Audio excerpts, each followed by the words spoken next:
Introduction. Many organisations are looking to optimise their spend, and in many cases, this can be achieved through understanding your asset costs across both hardware and software. Software is a big ticket item, whether that be traditional purchases or subscriptions. Where are you spending your money, with who, and do you think you could meet compliance requirements from the vendor? In other words, do you have enough licenses? And if you have too many licenses, identifying that and reusing the license rather than purchasing more. And the same can be said for hardware.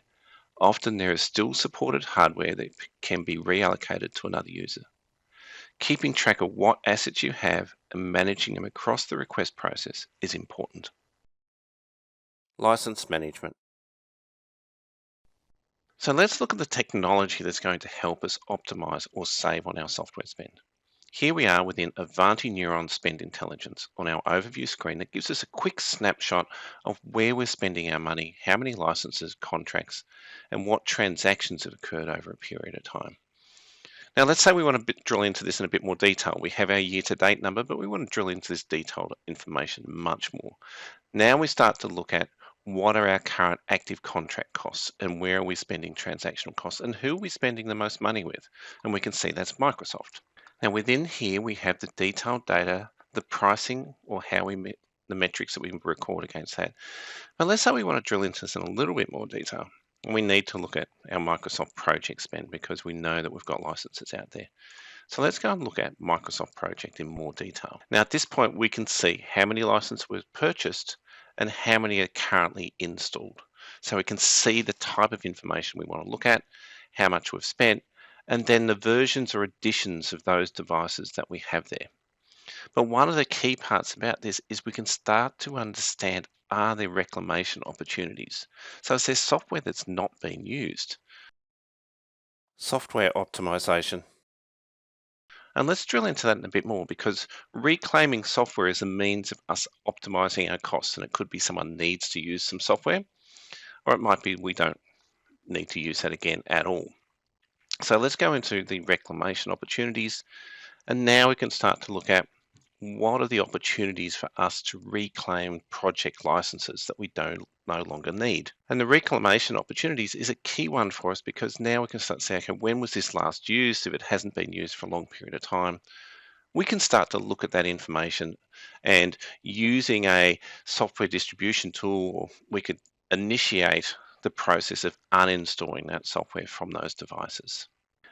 Now within Ivanti Neuron Spend Intelligence, we have core contract information. So this is going to give us the information around our software licensing and the contracts we have in there. How many contracts we have active, are there upcoming expiring contracts, how much time is out there, and then we can look at any information within that contract and look at what's the detail that we are concerned about, when did we do purchases, how many purchases did we do, what dates did we do against those contracts. And other things we can understand within spend intelligence, when have we got expirations? So when a contract's expiring, when is that a concern to us? But also what about end of life software? So what software is end of life that we have out there installed? So that means it's not supported, it might not be supported, therefore it might not be patched, it might have security implications. We can see all the end of life software that's out there and we can drill into that information to find out where is that installed, what user has it installed. So we want to maintain our fleet with consistent usable software across the entire fleet. SaaS management.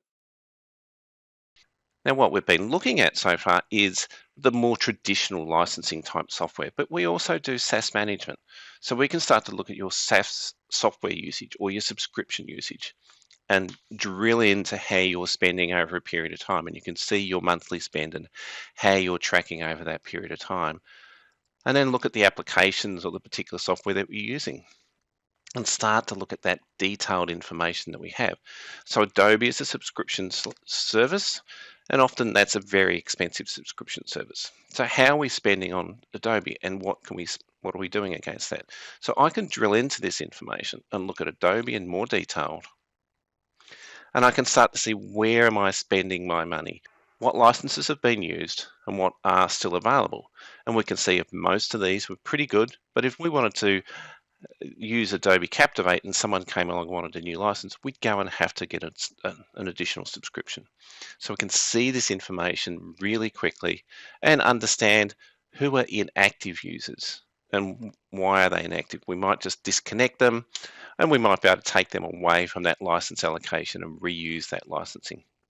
So all in all, what we get is an overall view of everything that we're spending within Avanti Spend Intelligence and detailed information about a lot of our software and the insights we have about that information. Hardware optimization. So we've seen how we can optimize costs on the software side, but how do we do that on the hardware side of things? And we can do that through managing our hardware assets and identifying stock that we have already in place that we could reallocate or reuse. Now let's look at this scenario where Sally has put in a request for a new computer. Now, she's just chosen that from the product catalog, so there's no realization at that point that there is available hardware or anything else. The request has gone in for that new computer and it needs to go through a pretty standard approval process to identify or have that approved by the manager. Now, the manager can approve that request. They could do that through the self-service portal. They can do it through the technician client. They could do it on their mobile phone. They can even do it through email. Now, what's happening is the workflow that it is running behind the scenes is actually looking to see if we've got computers in the inventory. So is there something that we could reuse from a computer stock for that particular user? Now, our user who's requested a computer is based out of Sydney in Australia, and we can drill into the stock room in Sydney, Australia, and see there is actually stock available within that environment. So what's going to happen is that request will identify that stock and say, we can actually reallocate some stock that's already in there. And then we would pick up one of those computers and we would allocate that out to the particular person who's requesting that asset. So we've already identified automatically, once it's approved, that we have stock that we can reuse. So within the process, we've identified that there is an asset and a task gets allocated to a team to go and allocate that asset to an individual. So what would happen is they would come into here, they would choose that record, and then they could assign that to an individual that they wanted to assign that particular record to. So we've automatically reused an asset that we have available. It may have been a returned asset, but it could also be a new asset. We pre-purchased a whole lot of assets that we can reuse. And undertaking this process enables us to save money on hardware and reuse hardware that's perfectly valid and under warranty for a period of time. Having all your asset information enables your organisation to drive a better level of service to improve the employee experience.